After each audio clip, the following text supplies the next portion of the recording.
I've got some personal news. I'm moving. I am leaving Ghent. If you thought that was never going to happen, so did I, but I am moving to a whole new, different city. It's smaller, actually.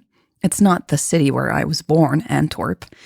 It's probably the last place in Belgium I thought I was going to end up. So yeah, more about that after the show. Welcome to the Lesbian Romantic Podcast. This is Connection Revealed, Part 16.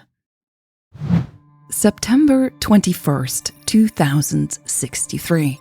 Region 6 of the American Desert, New Mexico, North American Province.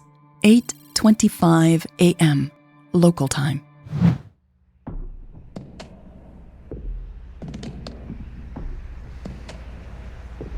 Jade pressed her lips together firmly to prevent herself from gaping in disbelief. Becker had unlocked the pod's door, and now a woman with curly hair was climbing inside. Jade took a step back, leaning against the terminal. Becker shot her a warning glance. It was clear that she wanted Jade not to interfere. Jade shrugged, indicating she'd not get involved. She was too stunned to utter a word anyway. Becker had adamantly refused any help from the rebels for hours, but now had had a sudden change of heart. Jade had no idea why, but she suspected that the arrival of the curly-haired woman must have something to do with it. All Jade knew about the woman was that she was called Lucas. The leader of the Fire Blue Rebels also went by the name Lucas. Jade found it hard to believe that their president would be out here like this. Could they be related? What was even more peculiar was the fact that Becker and Lucas seemed to know each other. Lucas had addressed Becker by her first name while still outside, causing Becker to turn as pale as a sheet. Jade couldn't imagine how it was even possible for these two women to know each other, let alone address each other by their first names. Her mind was in total disarray, unable to make sense of the situation. She just stood and watched. "Hello, Michelle," Lucas said, running a hand through her curls and removing her sunglasses.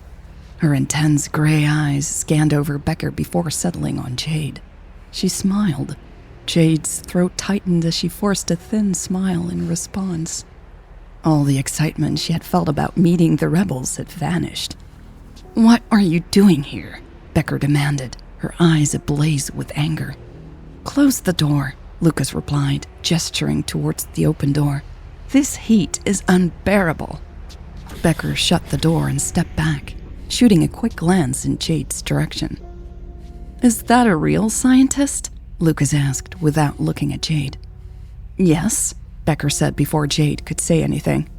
"Leave her out of this." Lucas's eyebrows shot up.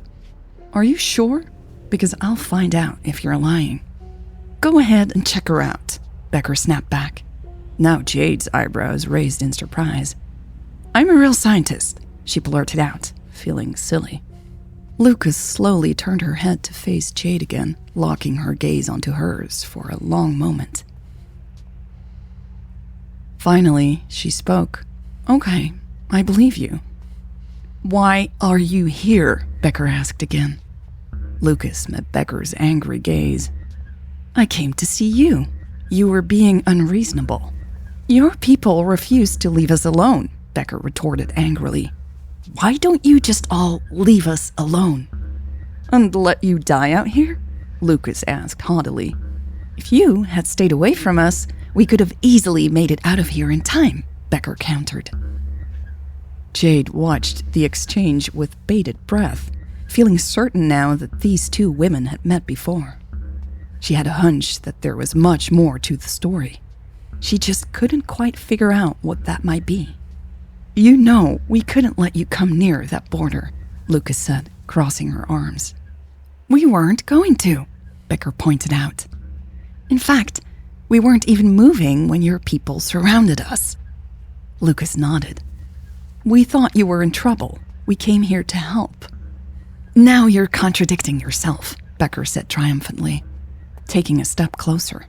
How did you even find out it was me? You know I can't tell you that, Lucas replied after a moment, looking less sure of herself for the first time. She briefly glanced in Jade's direction again, but Jade avoided her gaze and looked down at the terminal instead. You need to come with me, Lucas said. Both of you. There's no other way for you to escape this storm. Not happening, Becker immediately replied. We need to get out of the storm's path, Lucas continued. You won't make it without our help.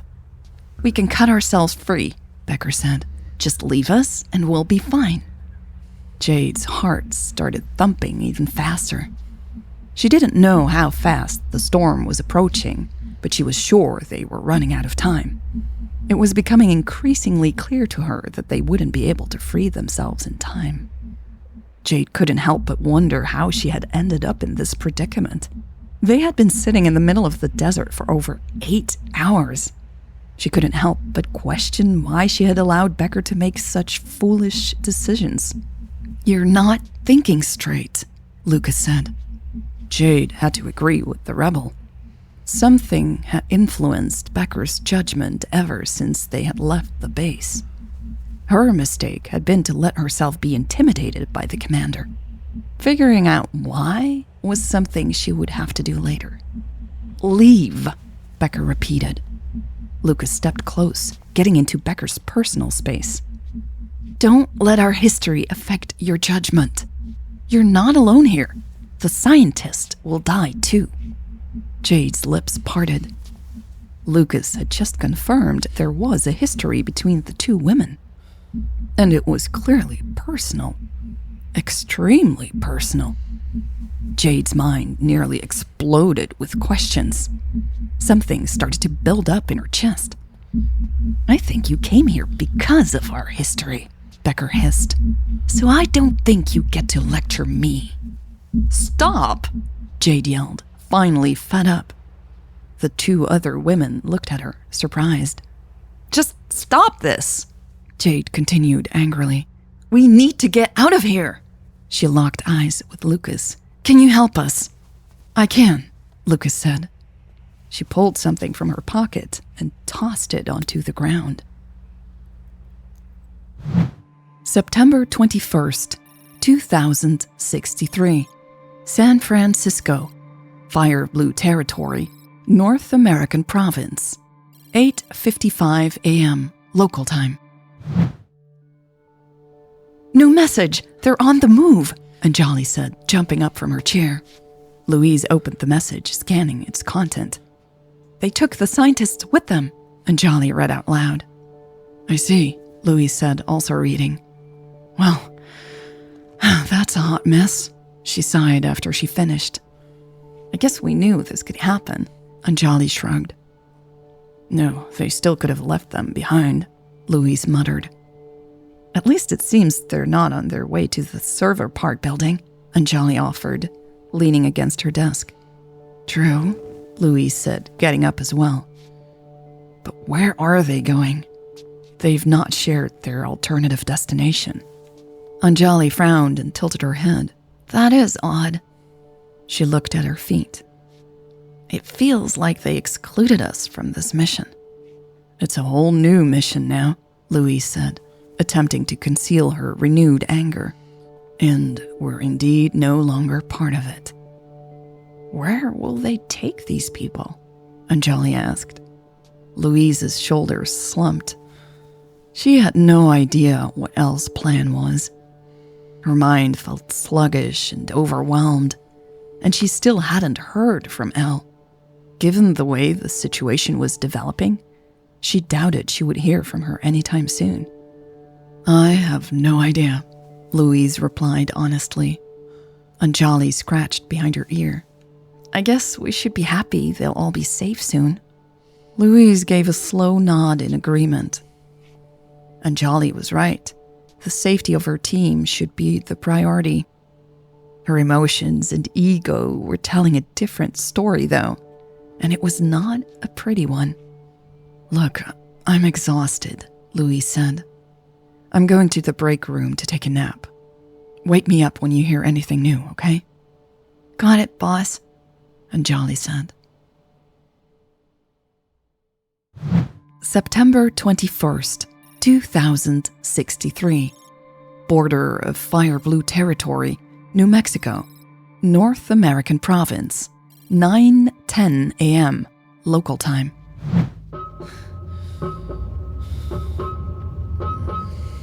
Michelle groaned as memories flooded her mind, one after another. She had an urgent feeling that she needed to wake up, but she couldn't shake the images no matter how hard she tried. Her eyes just wouldn't open. The most alarming image was that of a pair of gray eyes staring at her intently. A voice echoed in her mind, repeating the same phrase over and over again. Michelle, you need my help. Michelle attempted to move her arms, but found herself completely paralyzed. Suddenly, a different pair of eyes appeared before her. They were brown, and Michelle recognized them immediately. Her body filled with rage as she stared back at Louise. But it wasn't the weak Louise she knew so well. This was the Louise that Michelle had seen on a satellite video call the last time they spoke, when Louise had refused to come home and faced the consequences of her treacherous actions. I can testify you ordered me to fabricate evidence to implicate the Fire Blue rebels. Louise's voice rang in Michelle's mind. Michelle heard her own voice next. As if someone will believe your word over mine. She let out a groan and tried to move her head from side to side. She needed to wake up and escape from this terrifying experience. But she felt like she was trapped inside her own body, still unable to open her eyes. Hi, Michelle. No worries. I'm sure we can accommodate an extra rebel. We've actually welcomed quite a few new people recently. Lucas's voice had returned, filling her mind again. Michelle tried to scream, but her voice was trapped inside her. You need my help, Michelle. You need my help. You need my help, Michelle. September 21st, 2063. Border of Fire Blue Territory, New Mexico, North American province, 9:15 a.m. local time. Elle coughed as she regained consciousness, feeling a wave of nausea wash over her. She looked around frantically, trying to get her bearings. Easy there, a familiar voice said. Elle turned her head in the direction of the voice. She tried to widen her eyes, but they felt heavy and unresponsive. Finally, she recognized Carmen. Don't try to fight it, the bodyguard said. You'll feel better when you wake up next time. Elle's voice was barely recognizable to herself as she asked, Everything went as planned? Carmen nodded. We got all of you and are on our way. We should be fine. Elle let her head fall back, feeling the weight of exhaustion pulling her back into darkness. She groaned, not wanting to return to that place again. Heavy arms seemed to envelop her and pull her back to her nightmares. Don't fight it, Carmen said again. Just give it a bit more time. Elle took a deep breath and surrendered. She knew the drugs in her system would take her to another nightmare, but she had no other choice. Another questionable decision to face the consequences for later. But first, more bad dreams.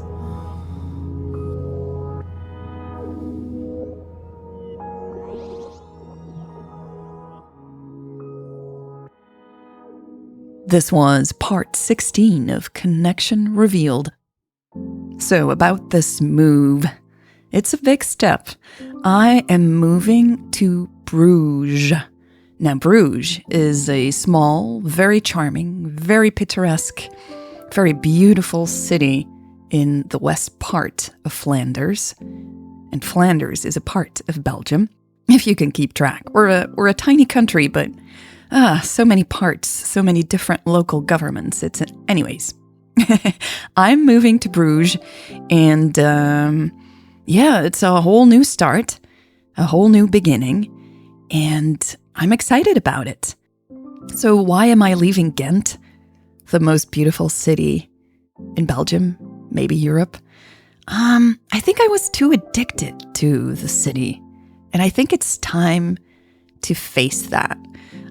Everything had become a habit, like going outside for coffee, going to my regular places to work. It had all become a habit, something I did automatically. And I noticed I couldn't relax anymore at home. I always had to be out and about. I always needed the energy of the city.